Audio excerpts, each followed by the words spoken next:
Hi welcome to JM learn centre. 10ാം ക്ലാസ്സിലെ പുതിയ കൂട്ടുകാർക്ക് വേണ്ടി നമുക്ക് ഇംഗ്ലീഷിലെ ഒന്നാമത്തെ യൂണിറ്റ് ഒന്ന് നോക്കാം. ഈ ഒന്നാമത്തെ യൂണിറ്റിൽ 3 ചാപ്റ്റേഴ്സാണുള്ളത്. അതിൽ first one adventures in a banyan tree written by Ruskin Bond. Second one the snake and the mirror Vaikom Muhammad Basheer. നമ്മൾ ബേപ്പൂർ സുൽത്താൻ എന്നറിയപ്പെടുന്ന വൈക്കം മുഹമ്മദ് ബഷീർ എഴുതിയിട്ടുള്ള the snake and the mirror എന്നൊരു ഷോർട്ട് സ്റ്റോറി ഉണ്ട്. And third one it is lines written in early spring written by William Wordsworth. William വേർഡ്സ്വർത്തിൻ്റെ lines written in early spring എന്നൊരു poem കൂടെ ആണ് ഈ ഒരു യൂണിറ്റിലുള്ളത്. ഈ 3 ചാപ്റ്റേഴ്സാണുള്ളത്. സോ നമുക്ക് ഈ ഒരു യൂണിറ്റിനെ കുറിച്ചൊന്ന് നോക്കാം. പ്രധാനമായിട്ട് ഈ യൂണിറ്റിൽ പറയുന്നത് നമുക്ക് ഈ യൂണിറ്റിൻ്റെ തുടക്കത്തിൽ തന്നെ നമുക്ക് 2 പിക്ചേഴ്സ് കാണാം. ഈ 2 പിക്ചേഴ്സ് കണ്ടാൽ നമുക്ക് മനസ്സിലാകും ഈ യൂണിറ്റിൻ്റെ മെയിൻ തീം എന്താണെന്നുള്ളത്. Okay, so the first picture ഇതിൽ കാണിക്കുന്നത് ഒരു നേച്ചറിൻ്റെ പിക്ചറാണ്. അതിലൊരു ഒരു ഹ്യൂമൻ ബീയിങ്ങിനെ കാണിക്കുന്നുണ്ട് അല്ലേ. അപ്പോൾ മനുഷ്യനും പ്രകൃതിയുമായിട്ടുള്ള ആ ഒരു റിലേഷൻഷിപ്പിനെയാണ് ഈ ഒരു പിക്ചറിലൂടെ നമുക്ക് മനസ്സിലാക്കാൻ പറ്റുന്നത്. Second one it is the picture of A beautiful nature അല്ലേ. നല്ല ഭംഗിയുള്ളൊരു പ്രകൃതിയുടെ ഒരു ചിത്രമാണ് കാണിച്ചിട്ടുള്ളത്. സോ ഈ ഒരു യൂണിറ്റ് ഇതിൽ പ്രധാനമായിട്ടും പ്രതിപാദിക്കുന്നത് പ്രകൃതിയെക്കുറിച്ച് തന്നെയാണ്. ഓക്കെ, ഇനി അടുത്തതായിട്ട് നമുക്ക് പറയാനുള്ളത് ഈ ഒരു കാര്യമാണ്. ഇത് കണ്ടോ നിങ്ങൾ, ഹൈക്കു. എന്താണ് ഹൈക്കു? ഇവിടെ ഒരു ഹൈക്കു തന്നിട്ടുണ്ട്. The mountain mist hovering over the pines and ponds unveils the heaven അല്ലേ. ഹൈക്കു എന്ന് പറഞ്ഞാൽ ഇറ്റ് ഈസ് ഒരു ജാപ്പനീസ് ഒറിജിൻ ആയിട്ടുള്ളൊരു 3 ലൈൻഡ് പോയം ആയിരിക്കും. ഓക്കെ, മെയിൻലി നേച്ചർ റിലേറ്റഡ് ആയിട്ടാണ് ഇത് വരുന്നത്. നേച്ചർ റിലേറ്റഡ് ആയിട്ടുള്ള ഒരു 3 ലൈൻസ് ഉള്ള ഒരു പോയമാണ്. ഓക്കെ, ഇതാണ് ഹൈക്കു. ജസ്റ്റ് ഒന്ന് മനസ്സിലാക്കി വെക്കുക. ഇനി നമുക്ക് ചാപ്റ്ററിലേക്ക് കിടക്കാം. Adventures in a banyan tree. ഒരു ബനിയൻ ട്രീയിലെ സാഹസങ്ങൾ എന്ന് പറയാം അല്ലേ. നമുക്ക് ചാപ്റ്റർ തുടങ്ങുന്നതിന് മുമ്പായിട്ട് ഇതൊന്ന് നോക്കാം. Nature is for all living beings. Man should live in harmony with nature. Being one with nature is always mesmerizing. Have you ever got a chance to spend your leisure time with nature? Let's read how a boy experienced and blended with the essence of nature. Nature is for all living beings. പ്രകൃതി എല്ലാ ജീവജാലങ്ങൾക്കും ഉള്ളതാണ്. Man should live in harmony with nature. മനുഷ്യൻ പ്രകൃതിയുമായി നല്ല യോജിപ്പിൽ അല്ലെങ്കിൽ നല്ല ഐക്യത്തിൽ വേണം കഴിയാൻ. Being one with nature is always mesmerising. പ്രകൃതിയുടെ ഒരു ഭാഗമാവുക എന്നൊരു എന്താ പറയുക, ഒരു വലിയൊരു കാര്യമാണ്. അതൊരു മോഹിപ്പിക്കുന്ന ഒരു കാര്യമാണ്. അല്ലെങ്കിൽ അതൊരു എന്താ പറയുക, നമ്മളെ ആ ഒരു പ്രകൃതിയുമായിട്ട് ഇണങ്ങി ജീവിക്കുക എന്നത് വളരെ നല്ല കാര്യമാണ്. Have you ever got a chance to spend your leisure time with nature? നിങ്ങൾക്ക് എപ്പോഴെങ്കിലും നിങ്ങളുടെ ഫ്രീ ടൈം പ്രകൃതിയുമായി ഇണങ്ങി സ്പെൻഡ് ചെയ്യാൻ അല്ലെങ്കിൽ ചെലവഴിക്കാൻ സാധിച്ചിട്ടുണ്ടോ എന്നാണ് ചോദിക്കുന്നത്. Let's read how A boy experienced and blended with the essence of nature. ഇനി നമുക്ക് നോക്കാം ഈ ഒരു ചാപ്റ്ററിൽ എന്താണ് പറയുന്നത്. ഒരു A boy he experienced and blended with the essence of nature. ആ ഒരു എസെൻസ് ഓഫ് നേച്ചർ എന്നത് ആ പ്രകൃതിയുടെ ആ എസെൻസ് അവൻ എങ്ങനെ അനുഭവിച്ചു, അല്ലെങ്കിൽ അവൻ എങ്ങനെ ആ ഒരു പ്രകൃതിയുമായി ഇണങ്ങിച്ചേർന്നു, കൂടിക്കലർത്തപ്പെട്ടു എന്ന് നമുക്ക് നോക്കാം. So the title is adventures in a banyan tree. ഇതാരാ എഴുതിയത്? Written by Ruskin Bond. Ruskin Bond is an Indian author of British descent. Okay, അദ്ദേഹം ഒരു ഫേമസ് റൈറ്ററാണ് അല്ലേ. പ്രധാനമായിട്ടും കുട്ടികൾക്ക് വേണ്ടിയിട്ട് കുറേ സ്റ്റോറീസൊക്കെ അദ്ദേഹം എഴുതിയിട്ടുണ്ട്. ഒന്നാമത്തെ പാരഗ്രാഫിലേക്ക് പോകാം. Though the house and grounds of our home in India were grandfather's domain, the magnificent old banyan tree was mine, chiefly because grandfather at the age of 65 could no longer climb it. Grandmother used to tease him about this and would speak of a certain Countess of Desmond, an English woman who lived to the age of 117 and would have lived longer if she hadn't fallen while climbing an apple tree. The spreading branches of the banyan tree, which curved to the ground and took root again, forming a maze of arches, gave me endless pleasure. The tree was older than the house, older than grandfather, as old as the town of Dera, nestling in a valley at the foot of the Himalayas. നമുക്ക് നോക്കാം. Though the house and grounds of our home in India were grandfather's domain, the magnificent old banyan tree was mine. ഈ ഒരു വീടും ആ ഒരു സ്ഥലവും ആ ഒരു ഗ്രൗണ്ട് മീൻസ് ആ ഒരു വീട് നിൽക്കുന്ന ആ ഒരു സ്ഥലവും എൻ്റെ ഗ്രാൻഡ് ഫാദറിൻ്റെതാണെങ്കിൽ കൂടിയും the magnificent old banyan tree was mine. ആ ഒരു വലിയ ആ ഒരു അതിപ്രൗഢമായ ആ ഒരു ബനിയൻ ട്രീ അത് എൻ്റെതായിരുന്നു. ഇതെന്തുകൊണ്ടായിരുന്നു? ചീഫ്ലി ബിക്കോസ് ഗ്രാൻഡ് ഫാദർ, ഇതിന്റെ മെയിൻ കാരണം എന്ന് പറഞ്ഞാൽ grandfather at the age of 65, ഗ്രാൻഡ് ഫാദറിന് എത്ര വയസ്സായിട്ടുണ്ട്? 65 വയസ്സായിട്ടുണ്ട്. Could no longer climb it, അദ്ദേഹത്തിന് ഈ പ്രായത്തിൽ അതിൽ കയറാൻ പറ്റില്ല. Grandmother used to tease him about this, grandmother ഇതും പറഞ്ഞ് അദ്ദേഹത്തെ കളിയാക്കാറുണ്ടായിരുന്നു. And would speak of a certain countess of Desmond, an English woman who lived to the age of 117. And നോക്കാം, ഗ്രാൻഡ് മദർ ഇതും പറഞ്ഞ് അദ്ദേഹത്തെ കളിയാക്കാറുണ്ടായിരുന്നു. കൂടാതെ എന്തുകൂടെ അവർ പറയാറുണ്ടായിരുന്നു? ഒരു കൗണ്ടസ് ഓഫ് ഡെസ്മണ്ടിനെ കുറിച്ച് പറയാറുണ്ടായിരുന്നു. ആരാണ് ഈ കൗണ്ടസ് ഓഫ് ഡെസ്മണ്ട്? ഒരു ഇംഗ്ലീഷ് വുമൺ ആണ്.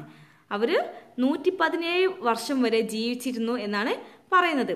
And would have lived longer if she hadn't fallen while climbing an apple tree. ചിലപ്പോൾ അതിൽ കൂടുതൽ അവർ ജീവിക്കുമായിരുന്നു. എങ്ങനെയായിരുന്നില്ലെങ്കിൽ ഒരു ആപ്പിൾ ട്രീയിൽ നിന്നും ആപ്പിൾ ട്രീയിൽ കയറുന്ന സമയത്ത് അവർ വീണില്ലായിരുന്നെങ്കിൽ. The spreading branches of the banyan tree which curved to the ground and took root again. നമ്മുടെ ബനിയൻ ട്രീ അതിനെ കുറിച്ച് പറയാണ്. അതിന്റെ ബ്രാഞ്ചസ് ഒക്കെ നന്നായിട്ട് നിറയെ ബ്രാഞ്ചസ് ഉള്ള ട്രീ ആയിരുന്നു. വിച്ച് കർവ്ഡ്, അതിൽ ചില ബ്രാഞ്ചസ് എന്ത് ചെയ്തു? കർവ്ഡ് ടു ദ ഗ്രൗണ്ട്, ഗ്രൗണ്ടിലേക്ക് താഴ്ന്ന് വളഞ്ഞിട്ട് അതിൽ നിന്നും വീണ്ടും റൂട്ടുകളൊക്കെ ഉണ്ടായിട്ടുണ്ടായിരുന്നു. നമ്മൾ ഒരു ബനിയൻ ട്രീ കണ്ടവർക്കൊക്കെ മനസ്സിലാവും. Forming a maze of arches gave me endless pleasure. ഇങ്ങനെ ഈ ആകെ വളഞ്ഞു പൊളിഞ്ഞ് കെട്ടിപ്പിണഞ്ഞ് കിടക്കുന്ന ഒരു ബനിയൻ ട്രീ എനിക്കൊരു എന്തെന്നില്ലാത്തൊരു സന്തോഷം നൽകി. The tree was older than the house. ആ ട്രീക്ക് എത്ര വയസ്സുണ്ടായിരുന്നു? ആ ഒരു വീടിനേക്കാൾ വയസ്സുണ്ടായിരുന്നു എന്നാണ് പറയുന്നത്. ഓൾഡർ ദാൻ ഗ്രാൻഡ് ഫാദർ, ഗ്രാൻഡ് ഫാദറിനേക്കാൾ പ്രായമുണ്ടായിരുന്നു. ഗ്രാൻഡ് ഫാദറിന് എത്ര വയസ്സാണ്? 65 വയസ്സ്. അപ്പോൾ ഗ്രാൻഡ് ഫാദറിനേക്കാൾ പ്രായമുണ്ട്. As old as the town of Dehra. ചിലപ്പോൾ ആ ഡെറാഡൂൺ, ആ ടൗണിന്റെ അത്രയും പ്രായമുണ്ടായിരിക്കും എന്നാണ് പറയുന്നത്. Nestling in a valley at the foot of the Himalayas. എവിടെയാണ് ഈ ഡെറാഡൂൺ ഉള്ളത്? ഹിമാലയൻ താഴ്വാരങ്ങളിലെ ആണിത് സ്ഥിതി ചെയ്യുന്നത്. മനസ്സിലായല്ലോ? സെക്കൻഡ് പാരഗ്രാഫിലേക്ക് പോകാം അല്ലേ? My first friend and familiar was a small grey squirrel, arching his back and sniffing into the air. He seemed at first to resent my invasion of his privacy. But when he found that I did not arm myself with a catapult or air gun, he became friendlier. And when I started leaving him pieces of cake and biscuit, he grew bolder and finally became familiar enough to take food from my hands. ഇവിടെ പറയുന്നത് ആൽമരത്തിനെ കുറിച്ചാണ് ഇനി പറയാൻ പോകുന്നത്. ആൽമരത്തിൽ നിന്നും അവന് ആദ്യമായിട്ട് കിട്ടിയ ഒരു ഫ്രണ്ടിനെ കുറിച്ചാണ് പറയുന്നത്. My first friend and familiar was a small grey squirrel. ആരായിരുന്നു ആ ഫസ്റ്റ് ഫ്രണ്ട്? ഒരു സ്മോൾ ഗ്രേ സ്ക്വിറൽ, ഒരു ചെറിയൊരു അണ്ണാനായിരുന്നു. Arching his back and sniffing in to the air. ഇങ്ങനെ മണം പിടിച്ച് നടന്ന് വളഞ്ഞ് മുതുകൊക്കെ ഇങ്ങനെ വളഞ്ഞ് നടക്കുന്ന ഒരു ചെറിയൊരു അണ്ണാൻ. He seemed at first to resent my invasion of his privacy. ആദ്യമൊന്നും അവൻ്റെ ഒരു സ്വകാര്യതയിലേക്കുള്ള എൻ്റെ ഈ കടന്നുകയറ്റം അവന് ഇഷ്ടമായില്ലായിരുന്നു. But when he found that I did not arm myself with a catapult or air gun. പക്ഷെ പിന്നീട് അവന് മനസ്സിലായി എന്ത്? എൻ്റെ കയ്യിൽ ഒരു കാറ്റപ്പോൾട്ടോ എയർ ഗണ്ണോ ഒന്നും ഇല്ല എന്ന് മനസ്സിലായപ്പോൾ ഹി ബിക്കെയിം ഫ്രണ്ട്ലിയർ. അവൻ എന്നോട് ചങ്ങാത്തത്തിലായി. എന്താണ് കാറ്റപ്പോൾട്ട്? നമ്മൾ കവണയില്ലേ, അതാണ്. എയർ ഗൺ അറിയില്ലേ? Yes. And when I started leaving him pieces of cake and biscuit. ഇനി പിന്നെ എന്തായി, ഞാൻ അവന് ചെറിയ കേക്കിൻ്റെ പീസസ് അല്ലെങ്കിൽ ബിസ്ക്കറ്റുകളൊക്കെ കൊണ്ടു കൊടുക്കാൻ തുടങ്ങിയപ്പോൾ he grew bolder and finally became familiar enough to take food from my hands. അവന് കുറച്ചുകൂടെ ധൈര്യം കൂടി വന്നു. അവസാനം അത് ഏതുവരെ എത്തി? എൻ്റെ കയ്യിൽ നിന്നും അവന് ഭക്ഷണം കഴിക്കുന്നവരെ എത്തി. നമുക്ക് കാണാം അല്ലേ? ഈ ഒരു പിക്ചറിൽ നമുക്കത് കാണാൻ പറ്റും. Before long, he was delving into my pockets and helping himself to whatever he could find. He was a very young squirrel, and his friends and relatives probably thought him headstrong and foolish for trusting a human. എന്താ ഇവിടെ പറയുന്നത്? നമ്മുടെ സ്ക്വിറലിനെ കുറിച്ചാണ്, അണ്ണാനെ കുറിച്ചാണ്. Before long he was delving into my pockets and helping himself to whatever he could find. അതിനുശേഷം അവൻ ഏതുവരെ എത്തി? അവന് എന്നെ കാണുമ്പോൾ എൻ്റെ പോക്കറ്റിലേക്ക് കയറിയിട്ട് അതിൽ നിന്നും അവിടെ എന്താണോ കാണുന്നത് അതിൽ അവന് ആവശ്യമുള്ള എന്താണെന്ന് എടുക്കുന്ന ആ ഒരു സ്റ്റേജ് വരെ എത്തി. He was a very young squirrel. അവന് വളരെ ചെറിയൊരു സ്ക്വിറലായിരുന്നു. And his friends and relatives probably thought him headstrong and foolish for trusting a human. അവൻ്റെ ഫ്രണ്ട്സും അവൻ്റെ കൂട്ടുകാരും ബന്ധുക്കളും അവനെക്കുറിച്ച് എന്ത് ചിന്തിച്ചിട്ടുണ്ടാവും? അവനൊരു ഹെഡ് സ്ട്രോങ് എന്ന് പറഞ്ഞാൽ എന്താണ്? ഒരു എടുത്തുചാട്ടമുള്ള ഒരു മുന്നേ കൂട്ടി ചിന്തിക്കാത്ത അല്ലെങ്കിൽ ഫൂളിഷ് ആയിട്ടുള്ള ഒരു, എന്തിന് ഫൂളിഷ്, ഒരു മനുഷ്യനെ വിശ്വസിക്കാനും മാത്രം ഫൂളിഷ് ആയിട്ടുള്ള ഒരു അണ്ണാനായിട്ടാണ് മറ്റുള്ളവർ അവനെ കണ്ടിട്ടുണ്ടായിരിക്കാം മേ ബി. ഓക്കെ, എന്തായിരിക്കാം അങ്ങനെ ചിന്തിക്കാൻ കാരണം? സാധാരണ മനുഷ്യർ പൊതുവെ പ്രകൃതിയെ ദ്രോഹിക്കാറാണല്ലോ പതിവ് അല്ലേ? അതുകൊണ്ടായിരിക്കാം. Okay, next paragraph. In the spring, ഇതുവരേക്ക് മനസ്സിലായല്ലോ അല്ലേ? In the spring, when the banyan tree was full of small red figs, birds of all kinds would flock into its branches. The red-bottomed bulbul, cheerful and greedy, gossiping rosy pastures, and parrots and crows, squabbling with each other all the time. During the fig season, the banyan tree was the noisiest place on the road. Spring season വരുമ്പോൾ നമ്മുടെ ബനിയൻ ട്രീയുടെ അവസ്ഥ, ആൽമരത്തിൻ്റെ അവസ്ഥ എന്തായിരിക്കും? It was full of small red figs. അതിൽ നിറയെ ചെറിയ red ചുവന്ന കളറിലുള്ള ഫിഗ്സ് പഴങ്ങൾ ഉണ്ടായി തുടങ്ങും. Birds of all kinds would flock into its branches. ഈ സമയത്ത് എല്ലാ തരത്തിലുള്ള ബേർഡ്സും, പല തരത്തിലുള്ള ബേർഡ്സ് അതിൻ്റെ ചില്ലകളിലേക്ക് കൂട്ടത്തോടെ വന്നു തുടങ്ങും. അതിൽ ആരൊക്കെ പെടും? ദ റെഡ് ബോട്ടംഡ് ബുൾബുൾ പക്ഷി ഉണ്ടാകും. Cheerful and greedy, gossiping rosy pastors and parrots and crows. ഇതിൽ ആരൊക്കെയുണ്ട്? Bulbul, pastors, parrots and crows. ഇവ കൂടാതെ പലതരത്തിലുള്ള പക്ഷികളും വരാറുണ്ടായിരുന്നു. ഇവയ്ക്ക് എന്ത് ചെയ്യും? Squabbling with each other all the time. അവർ എല്ലാ സമയത്തും ഇങ്ങനെ കലഹിച്ചു കൊണ്ടിരിക്കും. അഥവാ ആ പക്ഷികളുടെ സൗണ്ട് കൊണ്ട് അവിടെ നിറഞ്ഞിരിക്കും. ഡ്യൂറിങ് ദ ഫിഗ് സീസൺ, ഈ ഫിഗ് സീസൺ വരുമ്പോൾ അഥവാ സ്പ്രിംഗ് സീസൺ വരുമ്പോൾ the banyan tree was the noisiest place on the road. ആ റോഡിലെ ഏറ്റവും ശബ്ദം കൂടിയ സ്ഥലം എന്തായി മാറും? ആ ഒരു ബനിയൻ ട്രീ, ആൽമരത്തിൻ്റെ ആ സ്ഥലമായിട്ട് മാറും. Okay, halfway up the tree, I had built a small platform on which I would often spend the afternoons when it wasn't too hot. I could read there, propping myself up against the bole of the tree with cushions taken from the drawing room.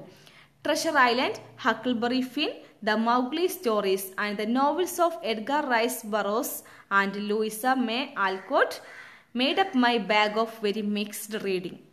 ഇവിടെ boy എന്താ പറയുന്നത്? അവനെ കുറിച്ച് തന്നെയാണ് പറയുന്നത്. അവന് ഒരു ആൽമരത്തിൽ അവന് ഇരിക്കാനുള്ള ഒരു സ്പേസ് കണ്ടെത്തിയിട്ടുണ്ട്. Half way up the tree, ഏകദേശം ഒരു പകുതി, മരത്തിൻ്റെ പകുതിയോളം എത്തുമ്പോൾ I had built a small platform on which I would often spend the afternoons when it was in too hot. അധികം ചൂടില്ലാത്ത ആഫ്റ്റർനൂൺസ്, വൈകുന്നേരങ്ങളിൽ എന്ത് ചെയ്യാറുണ്ടായിരുന്നു അവരൊരു പ്ലാറ്റ്ഫോം, ഈ മരത്തിലൊരു ചെറിയൊരു ഇരിക്കാൻ പറ്റിയൊരു പ്ലാറ്റ്ഫോം, ഇരിക്കാൻ പറ്റിയൊരു സ്ഥലം കണ്ടെത്തിയിട്ടുണ്ടായിരുന്നു. ഐ കുഡ് റീഡ് ദർ, അവൻ അവിടെ ഇരുന്ന് വായിക്കാറുണ്ടായിരുന്നു. എങ്ങനെയാണ് വായിക്കാറുള്ളത്? Propping myself up against the bole of the tree. അവന് with cushions taken from the drawing room, അവൻ്റെ വീട്ടിലെ ഡ്രോയിങ് റൂമിൽ നിന്ന് കുഷ്യൻസ് കൊണ്ടുവന്നിട്ട് ആ മരത്തിൻ്റെ തടിയിൽ വെച്ച് ചാരി ഇരുന്നിട്ട് അങ്ങനെ വായിക്കാറുണ്ടായിരുന്നു. ഏതൊക്കെ ബുക്സാണ് അവൻ വായിക്കാറുള്ളത്?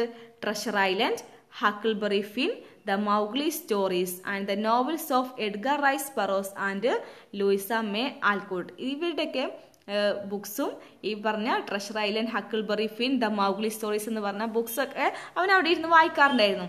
Made up my bag of very mixed reading. Okay. When I did not feel like reading, I could look down through the banyan leaves at the world below, at grandfather hanging up or taking down. Sorry. When I did not feel like reading, I could look down through the banyan leaves at the world below, at grandmother hanging up or taking down the washing, at the cook quarreling with a fruit vendor, or at grandfather grumbling at the hardy Indian marigolds which insisted on springing up all over his very English garden. Usually nothing very exciting happened while I was in the banyan tree, but on one particular afternoon I had enough excitement to last me through the summer. ഇവിടെ എന്താ പറയുന്നത്? ഈ ഒരു പാരഗ്രാഫിൽ ഇങ്ങനെ ആൽമരത്തിലിരുന്ന് വായിക്കാറുണ്ടായിരുന്നു എന്ന് പറഞ്ഞു അല്ലേ? അങ്ങനെ എപ്പോഴും വായിക്കാൻ പറ്റുമോ? ഇല്ല. ചില സമയത്ത് വായിക്കാനൊരു മൂഡില്ലാത്ത സമയം ഉണ്ടാവും. When I did not feel like reading, ചില സമയങ്ങളിൽ ഞാൻ വായിക്കാൻ ഇഷ്ടമില്ലാത്ത സമയങ്ങളിൽ ഞാൻ എന്ത് ചെയ്യാറുണ്ടായിരുന്നു? I could look down through the banyan leaves at the world below.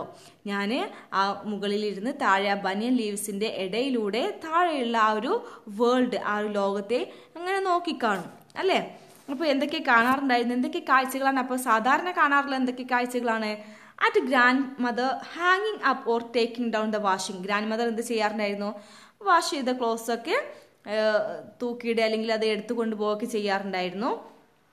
പിന്നെ എന്ത് കാണും? അടുത്ത കുക്കിനെ കാണാറുണ്ടായിരുന്നു, അവരുടെ പാചകക്കാരനെ കാണാറുണ്ടായിരുന്നു. അവരെന്താ ചെയ്യുന്നത്? കോർലിംഗ് വിത്ത് എ ഫ്രൂട്ട് വെൻഡർ, ഒരു പഴക്കച്ചവടക്കാരനുമായിട്ട്, ഫ്രൂട്ട് വെൻഡർ എന്ന് പറഞ്ഞാൽ പഴം കച്ചവടം ചെയ്യുന്ന ആള്, ഒരു പഴക്കച്ചവടക്കാരനുമായിട്ട് വഴക്ക് കൂടുന്നതായിട്ട് കാണാറുണ്ടായിരുന്നു. ഓർ അറ്റ് ഗ്രാൻഡ് ഫാദർ അല്ലെങ്കിൽ ഗ്രാൻഡ് ഫാദർ അവരെന്താ ചെയ്യുന്നത്? Grumbling at the hardy Indian marigolds which insisted on springing up all over his very English garden. അദ്ദേഹത്തിൻ്റെ ആ ഇംഗ്ലീഷ് ഗാർഡൻ മുഴുവൻ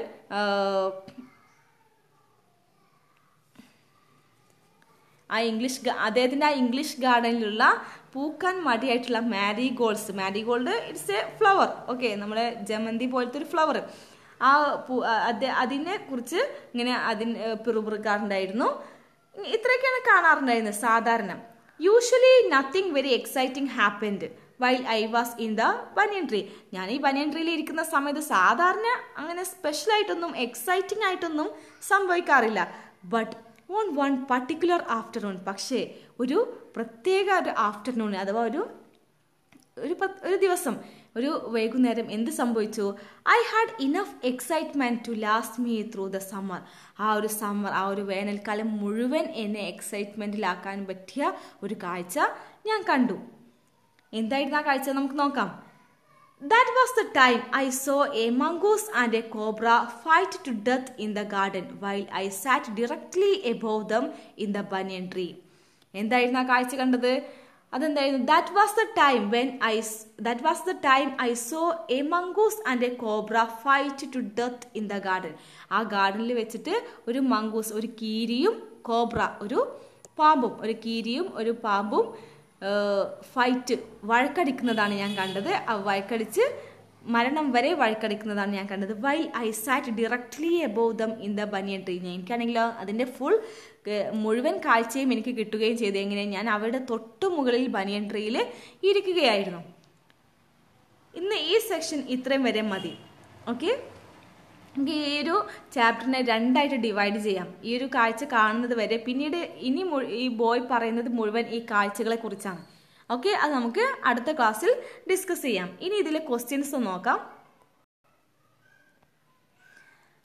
first question, house and grounds were of grandfather's domain, but the magnificent old banyan tree was mine. Why did the boy say so? അല്ലേ, നമ്മൾ പറഞ്ഞു ഈ ഹൗസും ഗ്രൗണ്ടൊക്കെ ആരുടേതാണ്? Grand ഫാദറിൻ്റെയാണ്. പക്ഷെ ആ ഒരു മാഗ്നിഫിഷ്യന്റ് ഓൾഡ് ബനിയൻ ട്രീ അത് മാത്രം എൻ്റേതാണ് എന്ന് പറഞ്ഞു ബോയ് പറയാണ്.